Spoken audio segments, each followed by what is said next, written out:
Well guys, this is the haleem. এখানে দেখতে পাচ্ছেন বড় তো একটা আমাকে মানে রক দিছে, সাথে হইতেছে আরো ছোট ছোট রক দিছে। তো মাংসের কোয়ালিটি বলেন বা হালিমের কোয়ালিটি বলেন, কোনোটাই কোনো অংশে কম না।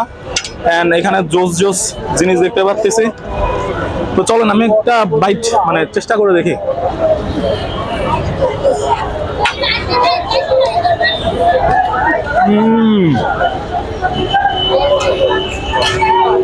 ভাই শুধুমাত্র হালিমের টেস্ট বলবো না, আপনার রিয়েল যে হালিমটা এটার টেস্টটাও দুর্দান্ত।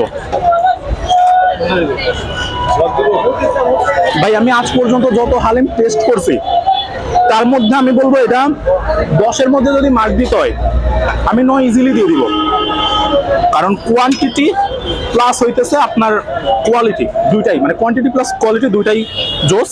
তো আমরা রক দিছি, রকের প্রাইস তো মামা বলে দিছে। সো